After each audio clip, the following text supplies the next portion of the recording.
जय हिंद दोस्त आज से एनटीपीसी और ग्रुप डी का जीके जीएस का प्रैक्टिस सेट शुरू हो चुका है। ठीक है, तो ये प्रैक्टिस सेट 1 पिछले दिन शुरू हुई थी। इसमें जितने भी लोगों ने पार्टिसिपेट किया है, टेस्ट दिया है, उन सबका क्या करेंगे कि एक एक करके हम रैंक कार्ड देखेंगे, प्लस इस प्रैक्टिस सेट 1 में जितने भी क्वेश्चंस डाले गए हैं उसको एक एक करके हम डिस्कस कर लेंगे। ठीक है, और जो लोग नए हैं दोस्त, अगर आप भी एनटीपीसी या ग्रुप डी की तैयारी करना चाहते हैं जीके जीएस के लिए, तो दोस्त आप हमसे जुड़ सकते हैं, हमारे चैनल को सब्सक्राइब कर सकते हैं, या टेस्ट देने के लिए दोस्त एप्लीकेशन को डाउनलोड कर सकते हैं। तो एप्लीकेशन पे ही टेस्ट होता है। ये कहां से टेस्ट देना है नहीं देना है, ये आपको क्या करते हैं कि प्रैक्टिस सेट 1 में जितने भी क्वेश्चन है उसको डिस्कस करा देते हैं, या उसी के दौरान आपको बता देंगे कि आप कहां से टेस्ट में भाग ले सकते हैं। ठीक है, टेस्ट में ये चीजें जान लीजिए कि आपको तो टेस्ट लिया ही जाता है। दूसरी नंबर आपको पीडीएफ भी प्रोवाइड करा दी जाएगी टेस्ट पेपर का। तीसरी नंबर ये चीजें कि रैंक कार्ड तो दिखाई देंगे। चौथी नंबर आपका ये डिस्कशन भी करा देंगे। तो ये चारों दोस्त किया जाएगा। पीडीएफ आपको टेलीग्राम पे भेज दिया जाएगा। टेलीग्राम का लिंक डिस्क्रिप्शन बॉक्स में दिया हुआ है, जाकर के जुड़ जाइएगा। ठीक है, तो चलिए क्या करते हैं कि सबसे पहले इसमें ये जो प्रैक्टिस सेट 1 है, इसमें जितने भी क्वेश्चंस डाले गए हैं उसको एक एक करके हम डिस्कस कर लेते हैं। बने रहिए अंत तक के, क्योंकि काफी इंपॉर्टेंट है, काफी सिलेक्टेड क्वेश्चन इसमें डाले गए हैं एनटीपीसी और ग्रुप डी के लिए। ठीक है, देखिएगा क्वेश्चन नंबर फर्स्ट देख लीजिए। ये क्वेश्चन नंबर फर्स्ट है दोस्त। ये चीज कह रहा है कि ताम्र एवं टीन के मिश्र धातु को क्या कहते हैं। बहुत अच्छा क्वेश्चन है, पूछे जाते हैं ये सवाल। देखिए, ताम्र एवं टीन के मिश्र धातु को क्या कहते हैं। जिसने भी दोस्त ये फर्स्ट नंबर ऑप्शन मारा होगा बिल्कुल करेक्ट मारा होगा, क्योंकि कांसा जो होता है वो ताम्र और टीन का ही मिश्रण होता है। दूसरे तरीका से आपको ये क्वेश्चन पूछ देता है कि कांसा जो होती है वो किसका मिश्रण होता है, तो कभी क्वेश्चन को ऑप्शन को क्वेश्चन बना देगा, तो घबराना नहीं है, बस याद रखना है ये चीजें। ठीक है, तो कांसा तांबा और टीन का मिश्रण होता है। तीसरे तरीका से ये क्वेश्चन कभी कभी पूछ देता है दोस्त कि कांसा जो होती है वो तांबा और टीन का मिश्रण होता है, इसमें तांबा की प्रतिशत मात्रा कितनी होती है। तो कभी कभी प्रतिशत मात्रा पूछ दे देगी, तो इसको ध्यान रखिएगा। देखिए, तांबा का प्रतिशत मात्रा जो होती है इसमें 80 से 85% तक की होती है। बाकी 20 से लेकर के 15% तक के टीन और अन्य धातु भी मिला दिए जाते हैं। ठीक है, रिक्वायरमेंट के हिसाब से, तो इसको याद रखिएगा, इंपॉर्टेंट क्वेश्चन है। चलिए सेकंड क्वेश्चन आपको दिखा देते हैं। देख लीजिए, ये सेकंड नंबर क्वेश्चन है दोस्त। सेकंड नंबर ये क्वेश्चन कहता है कि तराइन का प्रथम युद्ध 1191 ईस्वी में हुई थी, वो किसके बीच लड़ा गया था। देखिए, तराइन का प्रथम युद्ध 1111 ईस्वी में हुई थी, वो किसके बीच लड़ी गई थी। मोहम्मद गौरी और पृथ्वीराज चौहान तृतीय के बीच लड़ी गई थी। ठीक है, तो जिसने भी ये सेकंड नंबर ऑप्शन मारा होगा बिल्कुल करेक्ट मारे हैं कि मोहम्मद गौरी और पृथ्वीराज चौहान तृतीय के बीच लड़ी गई थी। अब इसमें थोड़ा सा ये चीजें जान लीजिए कि 1191 ईस्वी में तो ये प्रथम युद्ध हुई थी तराइन की। इसमें कौन जीता था, कौन पराजित हो गए थे, थोड़ा सा ये चीजें जान लीजिए। देखिए, जब मोहम्मद गौरी और पृथ्वीराज चौहान तृतीय के बीच युद्ध हुआ था, इसमें पृथ्वीराज चौहान तृतीय जो थे प्रथम तराइन के प्रथम युद्ध में जीत गए थे और मोहम्मद गौरी को बुरी तरह से हरा दिए थे। जिसके बाद बुरी तरह से हारने के बाद मोहम्मद गौरी जो थे वो कहां लौट गए थे दोस्त, वो जाकर के गजनी लौट गए थे। ठीक है, गजनी लौटने के ठीक 1 साल बाद फिर आए और फिर ये जो है पृथ्वीराज चौहान तृतीय थे, उनसे फिर युद्ध हुई। इसमें क्या हुआ कि मोहम्मद गौरी जीत गए थे और पृथ्वीराज चौहान जो तृतीय थे वो हार गए थे। ठीक है, तो इसको याद रखिएगा, इंपॉर्टेंट क्वेश्चन है, पूछे जाते हैं। चलिए अगला क्वेश्चन दिखा देते हैं। अगला नंबर ये क्वेश्चन देखिए, कहता है इसमें क्या कि जलियांवाला बाग हत्याकांड जो था उसके लिए कौन जर्नल जो है उत्तरदायी था, हमें ये जानना है।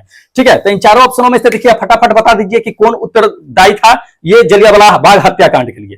देखिए, करेक्ट आंसर बताते हैं। जिसने भी करेक्ट मारा होगा बिल्कुल सही मारा होगा कि ये थर्ड नंबर जनरल डायर जो थे ये जलियांवाला बाग हत्याकांड के लिए सबसे बड़े उत्तरदायी माने जाते हैं। अब थोड़ा सा ये जान लीजिए कि जलियांवाला बाग हत्याकांड कब हुआ था। कभी कभी डेट भी पूछ देता है, तो याद रखिएगा। वैसे जानते होइएगा, आप लोग पढ़े होइएगा, तो 13 अप्रैल 1919 को जो है जलियांवाला बाग हत्याकांड हुई थी। ठीक है, तो इसमें जनरल डायर जो था उस समय इसको जो है जान लीजिए कि ब्रिगेडियर जो है अस्थायी तौर पे बना दिया गया था। ब्रिगेडियर जनरल जो है बना दिया गया था अस्थायी तौर पे। उस समय ये अपने मनमानी करता था। तो उस समय जो लोग थे वो जान लीजिए ये चीजें कि जलियांवाला बाग जो हत्याकांड हुई थी उस समय जो रोलेक्ट एक्ट था उसी के खिलाफ जो क्या था कि आंदोलन चल रहा था। उसी समय इसने क्या किया था कि अंधाधुनी जो है गोली चला देने की जो है आदेश दे दिया था, जिसकी वजह से 400 से प्लस 500 के आसपास में जो है लोग जो है मारे गए थे और 2000 से प्लस जो है लोग घायल हो गए थे जलियांवाला बाग हत्याकांड में। तो इसको याद रखिएगा दोस्त, इंपॉर्टेंट है। चलिए अगला क्वेश्चन दिखा देते हैं। देख लीजिए, अगला नंबर ये क्वेश्चन कहता है कि भारत में मुस्लिम राज का जो है संस्थापक किसे माना जाता है। तो इस ऑप्शनों को देखिए, फटाफट बताइए कि भारत में मुस्लिम राज का संस्थापक किसे माना जाता है।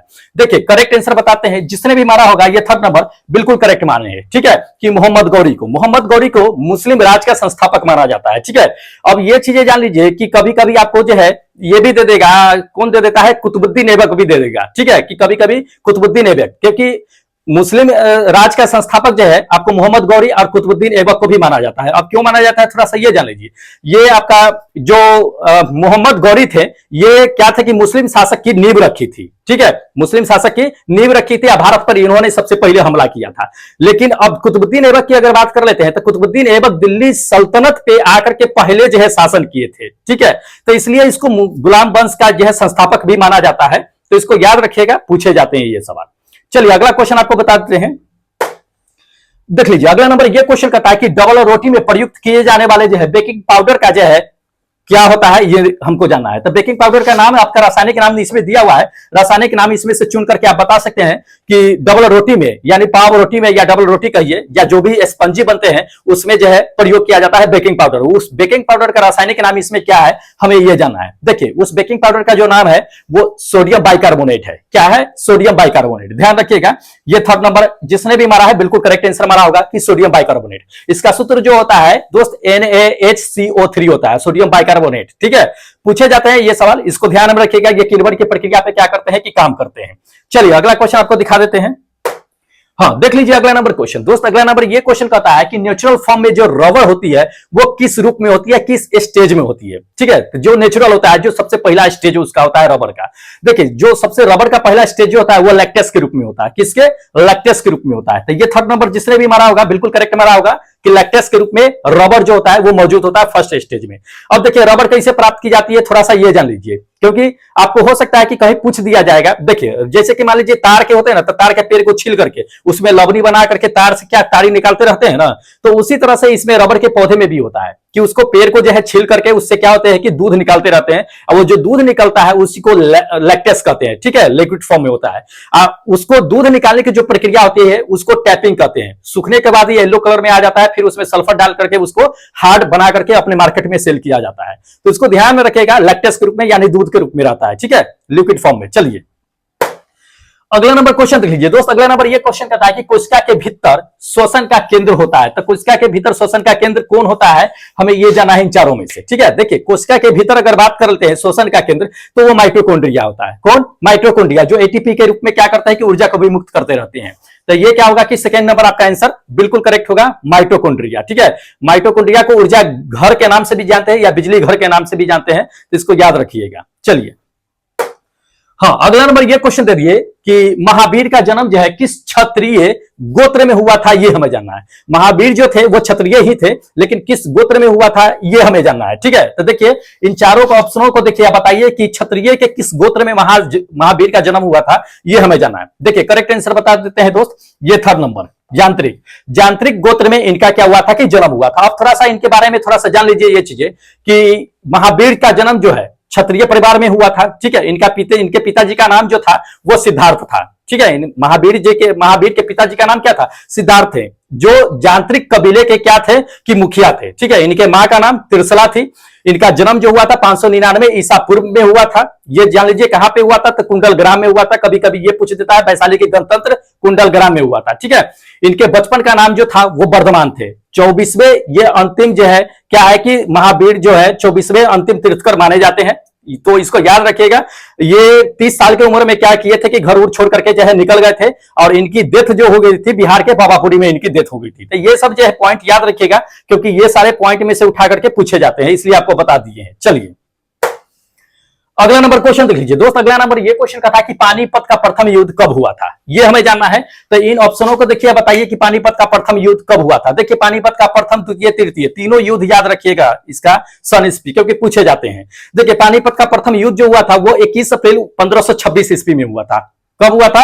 21 अप्रैल 1526 ईस्वी में। ये सेकंड नंबर जिसने भी मारा होगा बिल्कुल करेक्ट मारा होगा, ये पानीपत का प्रथम युद्ध। अब ये थोड़ा सा जान लीजिए कि दूसरा युद्ध कब हुआ था, तीसरा युद्ध कब हुआ था, ये थोड़ा सा जान लीजिए, ठीक है। तो पहला युद्ध आपको पता ही दिए है कि 21 अप्रैल जो है 1526 ईस्वी में हुई थी। अब इसमें जो है दोस्त कौन जीता था, तो ये बाबर थे, वो जीत गया था ये पानीपत के प्रथम युद्ध में। दूसरे युद्ध में ये चीजें जान लीजिए कि दूसरा युद्ध कब हुआ था, ये 5 नवंबर 1526 ईस्वी में हुई थी, इसमें अकबर जीत गया था। तीसरा कब हुआ था? तीसरा युद्ध जो हुआ था दोस्त 14 जनवरी 1761 ईस्वी में हुई थी, जिसमें अब्दाली करके थे वो जीत गए थे। तो इसको याद रखिएगा, ये सभी जो है पूछे जाते हैं सवाल। चलिए अगला नंबर क्वेश्चन देख लीजिए दोस्त। अगला नंबर ये क्वेश्चन कहता है कि निम्नलिखित में से कहता है किस पदार्थ का उपयोग जो है हड़प्पा काल में मुद्राओं के निर्माण के रूप में किया जाता था। देखिए हड़प्पा काल में मुद्राओं के रूप में जो है मोहर के तौर पे जो है क्या होता था कि मुद्राओं का इस्तेमाल किया जाता था। तो वो मोहर जो बना हुआ था वो किसका बना हुआ था दोस्त? टेराकोटा का। किसका? टेराकोटा का। ध्यान रखिएगा, ये फर्स्ट नंबर आपका आंसर करेक्ट होगा कि टेराकोटा का। टेराकोटा पे जो है कुछ जानवरों के भी निशान थे, उस पर कुछ भाषाएं लिखी गई थी जो अभी तक के जो है उस भाषा को पढ़ी नहीं गई है। ठीक है, तो इसको ध्यान में रखिएगा, टेराकोटा इंपॉर्टेंट है। चलिए अगला नंबर देख लीजिए। अगला नंबर ये क्वेश्चन कहता है कि निम्नलिखित में से कौन से पदार्थ के लिए कौन सा पदार्थ जो है लेंस के लिए प्रयुक्त नहीं होता है। ठीक है, तो इसमें से कौन सा पदार्थ जो है लेंस नहीं बनाया जा सकता है, इसमें से हमें ये जानना है। देख लीजिए पहला नंबर आपको तो दे दिया है कि जल। जल का भी जो है, जल भी क्या करता है, पानी भी एक लेंस की तरह व्यवहार करता है, इससे भी लेंस बनते हैं। ठीक है, दूसरी नंबर ये चीज जान लीजिए कि मिट्टी आपका करेक्ट आंसर होगा। ये सेकंड नंबर, मिट्टी किसी भी तरह का लेंस जो है व्यवहार नहीं करता है, किसी तरह का लेंस नहीं बनाया जा सकता है। ठीक है, चलिए अगला नंबर क्वेश्चन देख लीजिए दोस्त। अगला नंबर ये क्वेश्चन कहता है कि शहद में मुख्यतः जो है क्या होते हैं। देखिए शहद में मुख्यतः अगर बात कर लेते हैं, वैसे शहद में तो जान लीजिए कि सब होता है, ये सब होता है, प्रोटीन से लेकर के, वसा से लेकर के, विटामिन से लेकर के, कार्बोहाइड्रेट तक के भी होता है इसमें। लेकिन मुख्य रूप से अगर बात कर लेते हैं तो सबसे मुख्य रूप से फ्रुक्टोज होता है। फ्रुक्टोज होता है जिसमें क्या होता है कि कार्बोहाइड्रेट की मात्रा जो होती है वो सबसे ज्यादा होती है, तो कार्बोहाइड्रेट को जो है मुख्य रूप से माना जाता है ये चीजें। ठीक है, तो इसको फोर्थ नंबर मार दीजिएगा, जिसने भी मारा होगा फोर्थ नंबर बिल्कुल करेक्ट आंसर मारे होंगे कार्बोहाइड्रेट। ठीक है, चलिए अगला क्वेश्चन आपको दिखा देते हैं, देखिएगा। हाँ देख लीजिए, ये जीन के बारे में दे दिया है कि जीन क्या होता है। तो दोस्त जीन है क्या ये जान लीजिए। तो जीन जो होता है वो डीएनए का ही एक भाग होता है। किसका? डीएनए का ही एक भाग होता है। ये सेकंड नंबर आपका आंसर क्या होगा कि बिल्कुल करेक्ट होगा। जीन के थ्रू ही क्या होता है कि इंफॉर्मेशन मिलती है। ठीक है, जो आपका क्या होता है कि डीएनए टेस्ट कराया जाता है। अगर आपके अंदर जीन मौजूद ना हो तो आपका डीएनए जो है बिल्कुल निकल करके बाहर नहीं आएगी। ठीक है, तो जीन क्या करता है कि एक इंफॉर्मेशन देने का काम करता है। जीन सभी में क्या होता है कि अलग अलग होता है, तो इंपॉर्टेंट है, ध्यान में रखना है। चलिए अगला नंबर देख लीजिए दोस्त। अगला नंबर ये क्वेश्चन दे दिया है कि किस अभिक्रिया दे दिया है कि किसी अभिक्रिया में भाग लेने वाले कहता है पदार्थ को क्या कहते हैं। ठीक है, तो किसी अभिक्रिया में जब कोई भाग लेता है उस पदार्थ को क्या कहेंगे या उस तत्व को क्या कहेंगे दोस्त? उसे जो है अभिकारक कहते हैं। क्या कहते हैं? अभिकारक कहते हैं। ध्यान रखिएगा, ये थर्ड नंबर आपका आंसर क्या होगा कि बिल्कुल करेक्ट होगा। अभिक्रिया में भाग लेने वाले जितने भी पदार्थ होते हैं या जितने भी एलिमेंट्स होते हैं उसको क्या कहते हैं? अभिकारक कहते हैं। जो तीर के बाईं ओर दिखाई जाती है, तीर के दाईं ओर जो होती है वो प्रतिफल होती है, जो अभिक्रिया करने के फलस्वरूप प्राप्त होती है। तो इसको ध्यान में रखिएगा, पूछे जाते हैं, इंपॉर्टेंट है। चलिए अगला टेस्ट का क्वेश्चन आपको दिखा देते हैं। हाँ देख लीजिए, अगला नंबर ये क्वेश्चन कहता है कि किस गवर्नर जनरल के कार्यकाल के दौरान भारतीय राष्ट्रीय कांग्रेस की दोस्त जो है बनी थी, स्थापना हुई थी, ये जानना है। ठीक है, तो किसके कार्यकाल के अंतर्गत बनी थी ये हमें जानना है। देखिए आपको करेंट आंसर बताते हैं, जिसने भी मारा होगा ये लॉर्ड डफरिन बिल्कुल करेक्ट मारे होंगे। ये third number Lord Dufferin. Lord Dufferin के शासनकाल में ही क्या था कि राष्ट्रीय कांग्रेस की जो है क्या हुई थी कि स्थापना हुई थी, भारतीय राष्ट्रीय कांग्रेस की। ठीक है, ये लॉर्ड डफरिन का शासनकाल क्या माना जाता है दोस्त? ये माना जाता है 1884 से लेकर के 1888 के बीच में।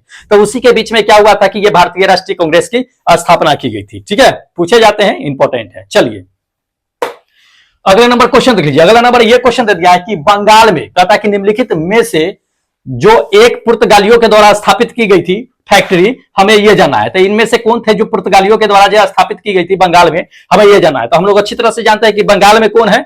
हुगली है। क्या हुगली नदी है ना, तो हुगली के पास ही हुगली फैक्ट्री की जो है स्थापना की गई थी, हुगली के पास में। ठीक है, तो ये थर्ड नंबर जिसने भी मारा होगा बिल्कुल करेक्ट मारा होगा, बंगाल में। ठीक है, तो हुगली फैक्ट्री उस समय जो स्थापना हुई थी 1537 ईस्वी के आसपास में स्थापना की गई थी। ठीक है, चलिए अगला नंबर क्वेश्चन देख लीजिए दोस्त। अगला नंबर ये कहता है कि वह स्रोत जिसमें क्या था कि पाटलिपुत्र प्रशासन का क्या है कि वर्णन उपलब्ध है, इसमें से हमें बताना है कि कौन है। तो पाटलिपुत्र का जो वर्णन उपलब्ध है इसमें से है कौन, ये बता दीजिए। ठीक है, देखिए आपको करेक्ट आंसर बताते हैं, और वैसे सब लोग अच्छी तरह से जानते होंगे कि पाटलिपुत्र का जो वर्णन है वो इंडिका में है। किसमें? इंडिका में।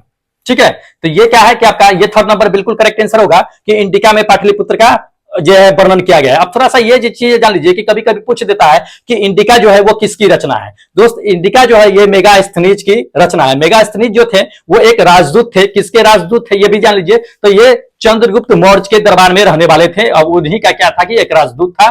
ठीक है, तो उसी के द्वारा जो है ये इंडिका लिखी गई थी, जिसमें पाटलिपुत्र की जो है आपको वर्णन देखने को मिलती है। ठीक है, चलिए अगला नंबर क्वेश्चन देख लीजिए दोस्त। अगला नंबर ये कहता है कि छिली हुई सब्जियों में कहता है कि कौन सा विटामिन जो है निकल जाता है। तो इस ऑप्शन को देखिए, बताइए कि छिली हुई सब्जियों से कौन सी विटामिन जो है निकल जाती है। देखिए, जो पानी में घुलनशील विटामिन होती है वही छिलने के बाद क्या होती है कि निकल जाती है। तो पानी में घुलनशील विटामिन आपको पता ही है कि कौन है, बी और सी। बी और सी क्या है कि विटामिन पानी में जो है घुलनशील होते हैं, उसको जो है छिलने के बाद जो है अगर पानी में धो दीजिएगा तो वो निकल जाता है। इसलिए वैसे सब्जियों को क्या करते हैं कि छील करके काट करके नहीं धोते हैं, बल्कि क्या करते हैं कि धोने के बाद काटते हैं, नहीं तो सारा विटामिन निकल जाता है, फिर खाने से क्या मतलब है। विटामिन सी निकल जाता है जो स्किन के लिए बहुत महत्वपूर्ण होता है। ठीक है, तो विटामिन सी इसमें से देख लीजिए करेक्ट आंसर, अब मार दीजिए फट से। ये आपका थर्ड नंबर आंसर करेक्ट होगा कि विटामिन सी जो होते हैं वो निकल जाते हैं। या दूसरी तरीके से ये भी क्वेश्चन पूछ देते हैं दोस्त कि कौन सी विटामिन जो है ये सब्जी को भूनने के दौरान जो है क्या होता है, भूनने के दौरान वो नष्ट हो जाती है, तो वो विटामिन सी होती है। इसलिए ज्यादातर सब्जियों को, जो हरी सब्जी होते हैं उसको ज्यादा देर मत भुना कीजिए। ठीक है, चलिए अगला नंबर क्वेश्चन देख लीजिए। अगला नंबर ये क्वेश्चन दिया कि लाल रक्त कणिका जो होती है उसे किस नाम से जानते हैं। ठीक है, यानी कि आरबीसी, रेड ब्लड सेल जो होती है। तो रेड ब्लड सेल को दोस्त किस नाम से जानते हैं, एरिथ्रोसाइट्स के नाम से। एरिथ्रोसाइट्स के नाम से आरबीसी को जानते हैं। ये आपका क्या होगा कि फर्स्ट नंबर आंसर बिल्कुल करेक्ट होगा कि एरिथ्रोसाइट्स के नाम से। और आपको जान लीजिए ल्यूकोसाइट्स जो होता है, ये थर्ड नंबर, ये ल्यूकोसाइट्स किसका दूसरा नाम है दोस्त। ल्यूकोसाइट मतलब श्वेत रक्त कणिका, डब्ल्यूबीसी का ये दूसरा नाम है, ये दूसरे नाम से हम इसको जानते हैं। तो इसको याद रखिएगा, आरबीसी डब्ल्यूबीसी दोनों पूछे जा सकते हैं। चलिए अगला नंबर क्वेश्चन देख लीजिए दोस्त। अगला नंबर ये कहता है कि किण्वन कैसी अभिक्रिया है। दोस्त किण्वन जो होती है एक तरह का उष्माक्षेपी अभिक्रिया होती है। क्या होती है, उष्माक्षेपी अभिक्रिया होती है। ठीक है, तो इसको याद रखिएगा। ये थर्ड नंबर आपका आंसर क्या होगा कि बिल्कुल करेक्ट होगा। किण्वन, किण्वन में क्या होता है कि जैसे कि मान लीजिए कि आटा होता है, तो आटा में क्या होता है कि खमीर या यीस्ट मिला देते हैं ना, तो उसमें किण्वन की प्रक्रिया होती है, जिसके दौरान क्या होता है कि कार्बन डाइऑक्साइड जो है विमुक्त होती रहती है। ठीक है, तो ये होता है उष्माक्षेपी अभिक्रिया होती है, इसको ध्यान में रखिएगा, या अवायवीय शोषण भी कह सकते हैं इसको।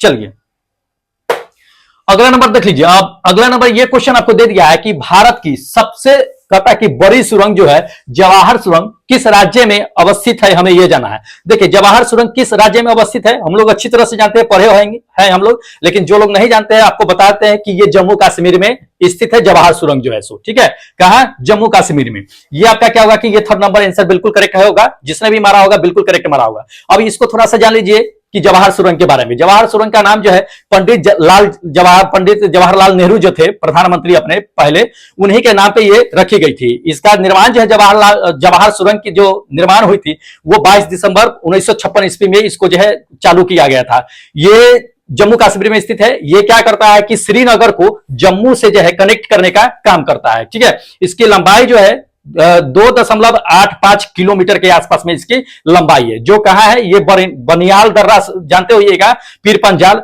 जो पर्वत श्रृंखला है उसी के पास में जो क्या है कि स्थित है। इसको याद रखिएगा, ये सुरंग स्थित है, इंपॉर्टेंट है, पूछे जाते हैं।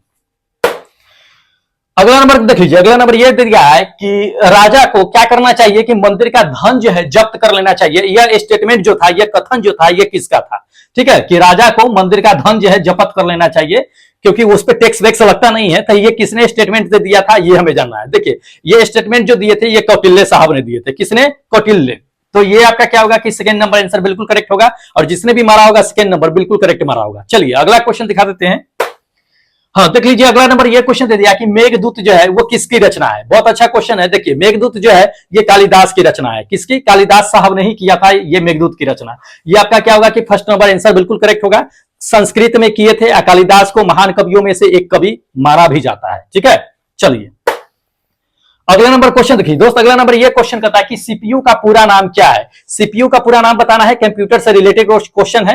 देखिए सीपीयू का पूरा नाम जो होता है वो सेंट्रल प्रोसेसिंग यूनिट होता है। क्या होता है, सेंट्रल प्रोसेसिंग यूनिट होता है सीपीयू का पूरा फुल फॉर्म जो होता है। सो ये आपका क्या होगा कि थर्ड नंबर आंसर बिल्कुल करेक्ट होगा कि सेंट्रल प्रोसेसिंग यूनिट सीपीयू का पूरा फुल फॉर्म होता है। चलिए अगला क्वेश्चन आपको दिखा देते हैं।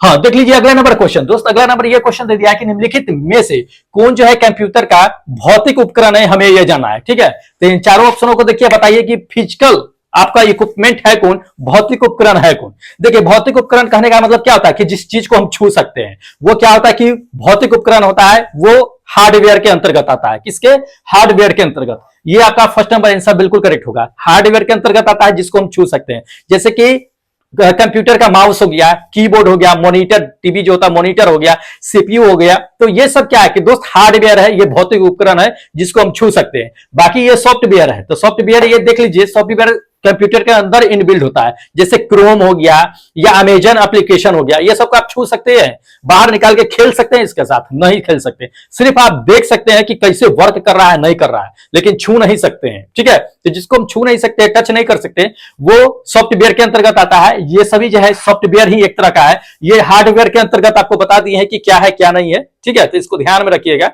चलिए अगला नंबर देख लीजिए। हाँ, निफ्टी के बारे में दे दिया है कि निफ्टी जो है निम्नलिखित में से किस शेयर बाजार का मूल्य सूचकांक है, हमें यह जानना है। तो देखिए निफ्टी किस शेयर बाजार का मूल्य सूचकांक है। हाँ, अगर आप लोग जो है शेयर बाजार मार्केटिंग करते होइएगा, या जो लोग करते होंगे उन्हें शायद पता होगा, और जो लोग पढ़े होंगे उन्हें भी पता होगा कि निफ्टी जो है किस शेयर बाजार सूचकांक के अंतर्गत काम करता है। देखिए ये जो काम करता है एनएसई के अंतर्गत काम करता है। किसके? एनएसई सूचकांक के अंतर्गत में। तो इसको ध्यान में रखिएगा। ये आपका क्या होगा कि सेकेंड नंबर ऑप्शन करेक्ट होगा, एनएसई। एनएसई है क्या? तो नेशनल स्टॉक एक्सचेंज होता है। ठीक है, तो उसी सूचकांक के अंतर्गत क्या होता है कि निफ्टी जो है काम करती है, शेयर बाजार जो होती है सो। ठीक है, चलिए हाँ, अगला नंबर क्वेश्चन देख लीजिए दोस्त। अगला नंबर ये क्वेश्चन दे दिया कि हर्ष की आत्मकथा किसने लिखी थी।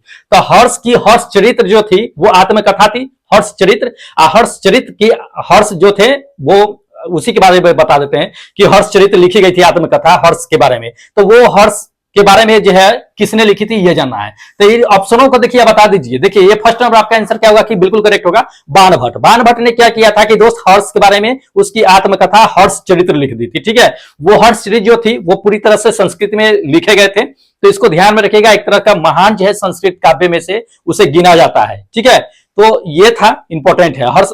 ये बाणभट्ट का पहला रचना भी था हर्षचरित्र जो था सो। ठीक है, चलिए अगला नंबर देख लीजिए दोस्त। अगला नंबर ये कहता है कि चरक संहिता, चरक संहिता जो है नामक पुस्तक कहता है कि किस विषय से संबंधित है। तो चरक संहिता जो है इसमें से बताइए कि किससे संबंधित है। देखिए दोस्त आपको करेक्ट आंसर बताते हैं कि चरक संहिता जो होती है पुस्तक है वो एक आयुर्वेदिक से संबंधित है। किससे? आयुर्वेदिक कहिए या मेडिकल फील्ड से संबंधित है। किससे? मेडिकल फील्ड से, या जो है चिकित्सा वाला कह सकते हैं उसे, या आयुर्वेदिक से कह सकते हैं। तो ये आपका क्या है कि फोर्थ नंबर आंसर बिल्कुल करेक्ट होगा। ठीक है, पूछे जाते हैं दोस्त, इंपॉर्टेंट है, आयुर्वेदिक से जुड़ा हुआ है। चलिए अगला नंबर देख लीजिए दोस्त। अगला नंबर ये क्वेश्चन कह रहा है आपको,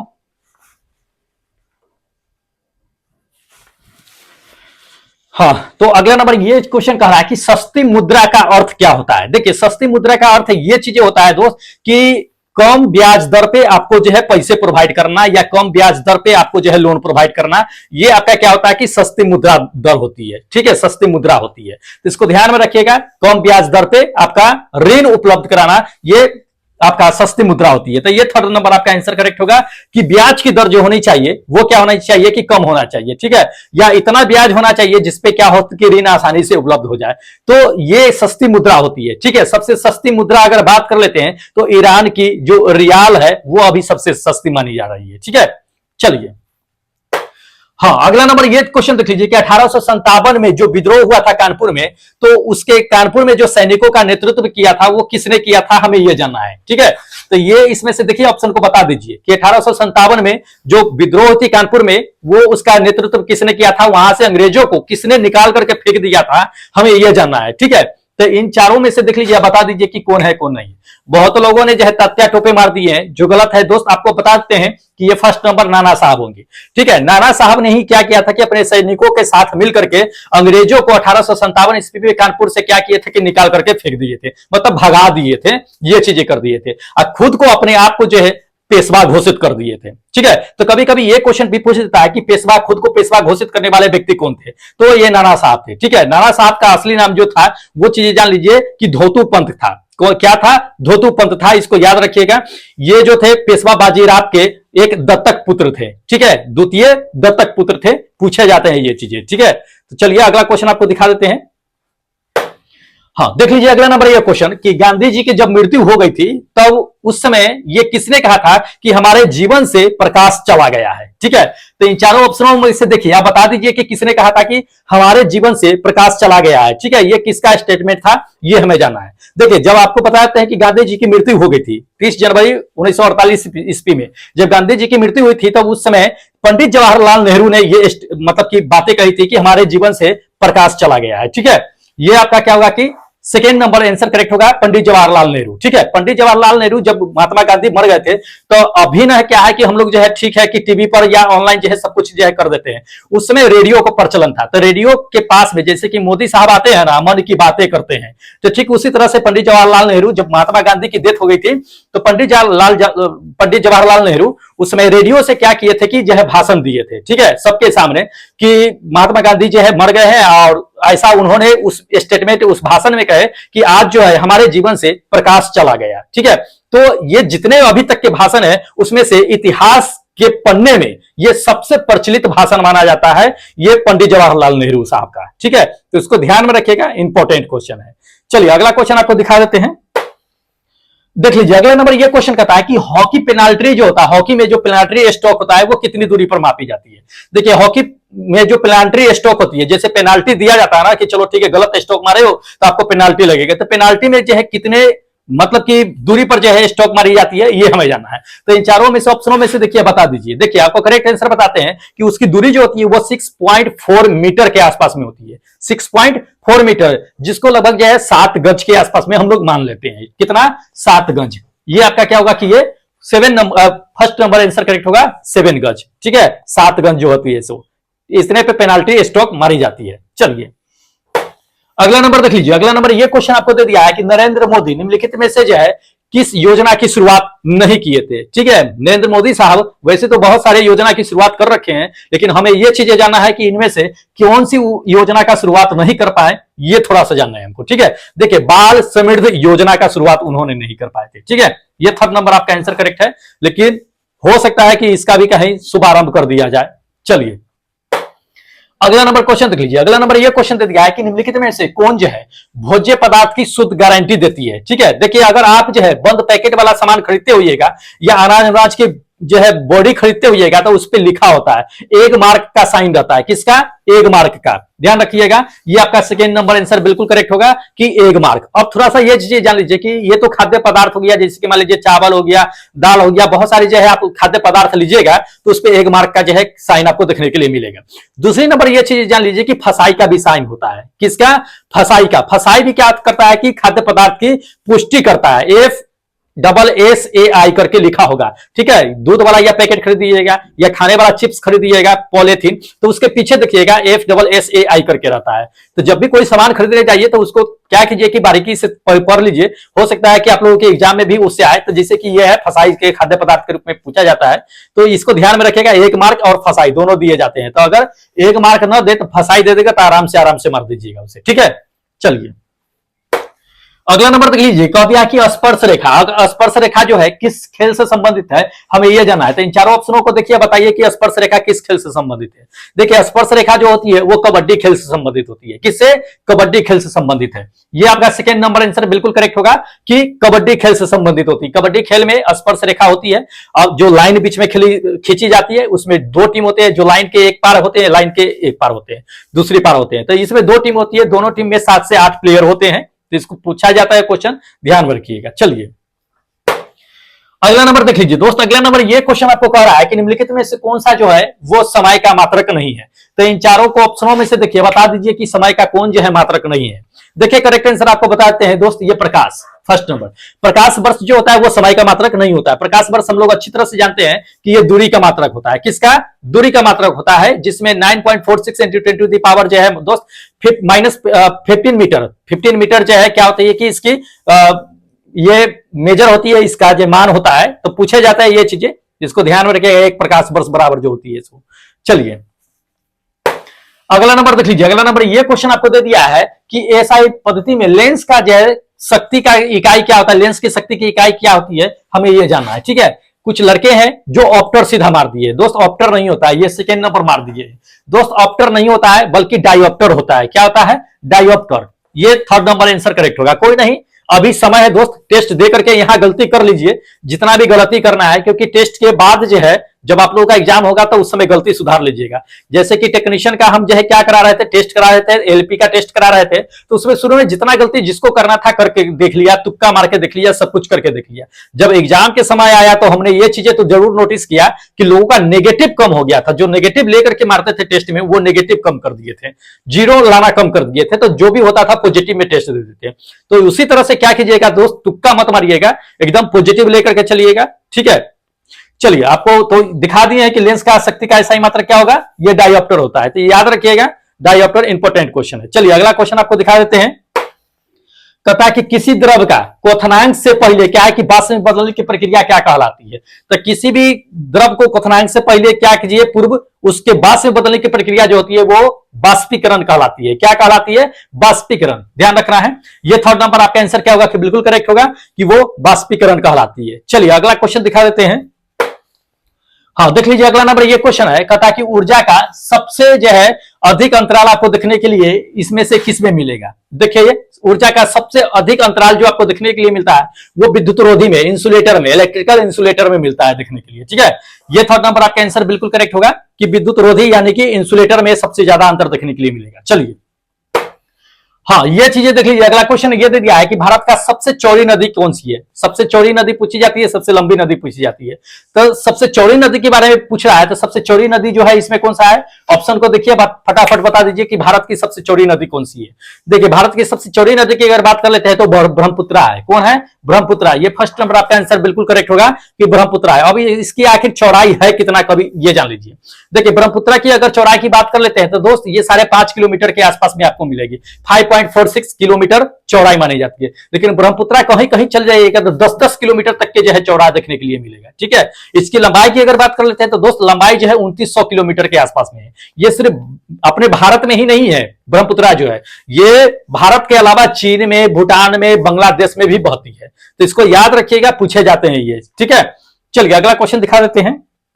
अच्छा चलिए तो दोस्त इतना जो है सवाल आपका एनटीपीसी या ग्रुप डी के जीके जीएस के लिए दिया गया था, जो काफी सिलेक्टेड है, काफी इंपॉर्टेंट था, ठीक है। तो चलिए अब क्या करते हैं कि आप लोगों का रैंक कार्ड दिखा देते हैं। लेकिन रैंक कार्ड दिखाने से पहले आपको हम क्या करते हैं कि जो लोग अभी तक बने हुए हैं, जिनको टेस्ट देना है, जो लोग एनटीपीसी या ग्रुप डी की तैयारी कर रहे हैं और जीके जीएस के लिए यहां तक बने हुए हैं, तो उनको कम से कम बता देते हैं कि दोस्त आप कहां से टेस्ट अटेम्प्ट कर सकते हैं, ठीक है। देखिए आपको बताते हैं दोस्त।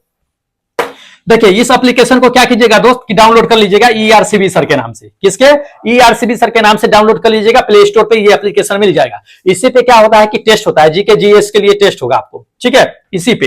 तो इसको जाकर के क्या कीजिएगा कि इंस्टॉल कीजिएगा, यहाँ पे आपको जाकर देख लीजिएगा। अगर किसी तरह की दोस्त समस्या होगी आपको टेस्ट खोजने में या टेस्ट देने में, तो क्या कीजिएगा कि हमसे कॉन्टेक्ट कर लीजिएगा। हेल्पलाइन नंबर यहाँ पे दिया हुआ है, ठीक है। तो इस हेल्पलाइन पे क्या कीजिएगा कि कॉल कर लीजिएगा, आपको बता दिया जाएगा कि दोस्त आप कैसे टेस्ट अटेम्प्ट कर सकते हैं या क्या समस्या है, वो समाधान हो जाएगा आपको, ठीक है।